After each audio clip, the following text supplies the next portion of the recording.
in hell will be men.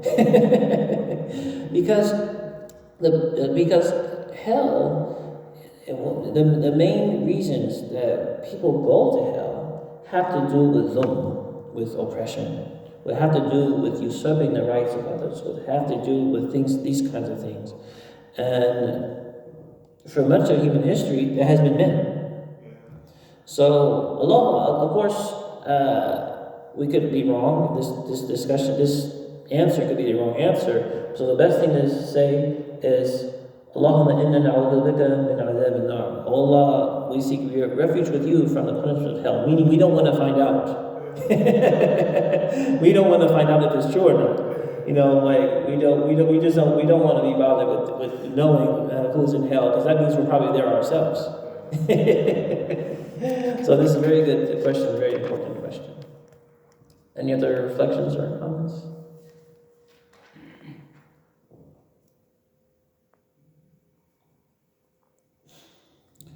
Okay, so I guess there are no more reflections or comments, but the basic point I just wanted to share is that the Sunnah of the Prophet ﷺ is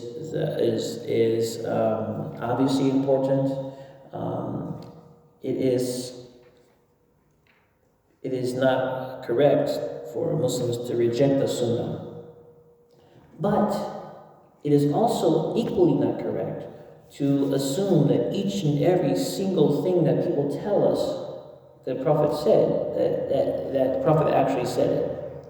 So the correct approach is to be more centered in the Quran, because when you're centered in the Quran, you sort of have a very good idea of who Prophet Muhammad was, what his character was, what he was about. Because there are reports, and sometimes the reports are created by enemies of Islam. Sorry. Please. When it says "say" in the Quran,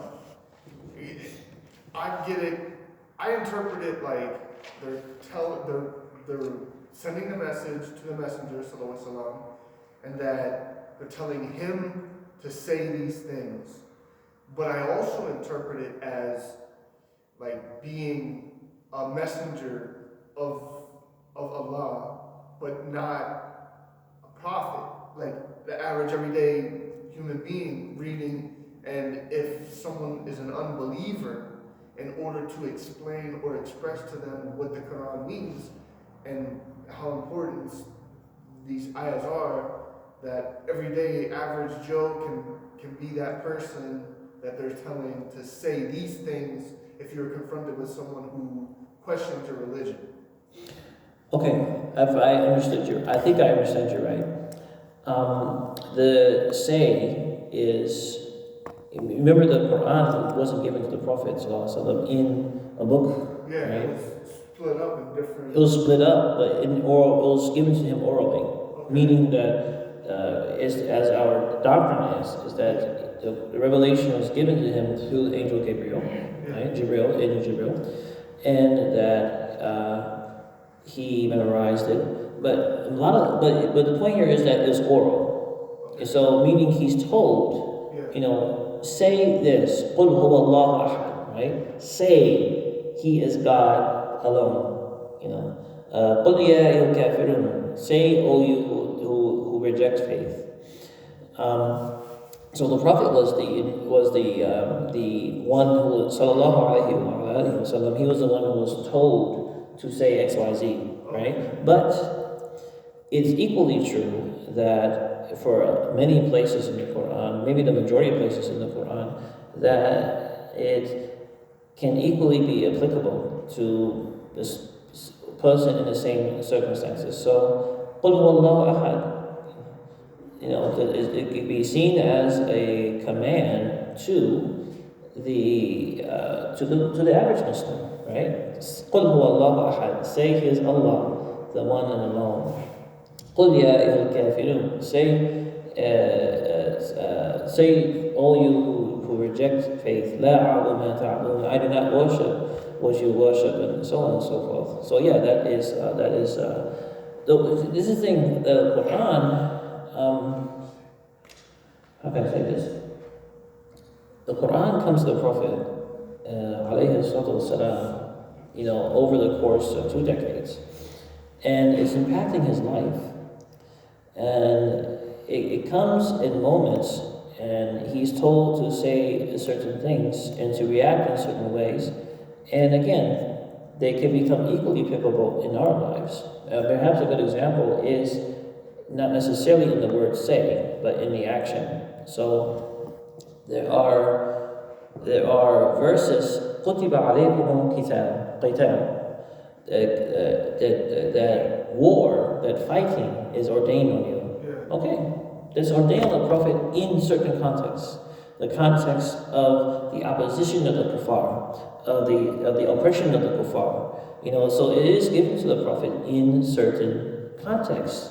Now, and it's not given to him in peaceful contexts. Now, if we face situations of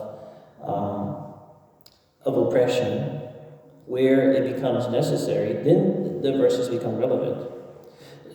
Become, I should say, applicable. It's just like we have verses of the Quran which talk about marriage. If you're 5 years old, those verses have nothing to do with you. You should not be getting married at 5 years old.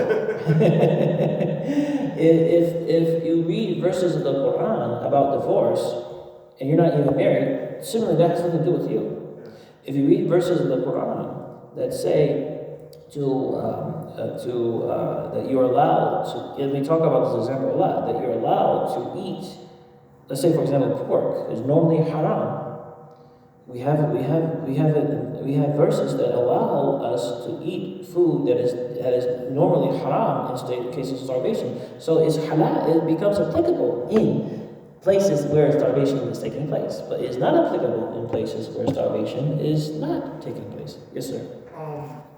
Was the Prophet was he 63 when he died? Was it 63 or 63. 63.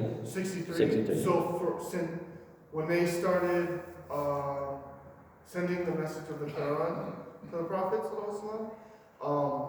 he was 40, correct? Mm-hmm. And he used to go to a mountain and a cave, and Jibril would come to him in the cave. This is how the initial revelation came. But throughout the course of the revelation of the Quran, it wasn't always in the cave. No. In fact, as far as we know, the cave experience that we know for sure was just a one-time experience. In fact, in Sahih Bukhari, in maybe the second or third hadith in Sahih Bukhari, it has the details of how the revelation was initiated to the Prophet.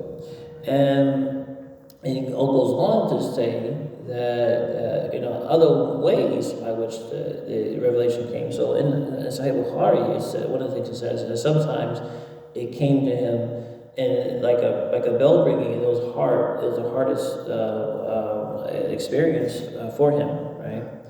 So anyway, his direct answer to that question is, as far as we know, the experience in the cave was a one-time experience. Okay. One-time experience. Yes, sir. Just clarification. Please. You were saying that the Quran supersedes the Hadith, and that there's a sort of interpretation. So right now we're confronted with a widespread homosexuality. Mm-hmm. So some have said the Hadith said that the Prophet Muhammad had given permission to have people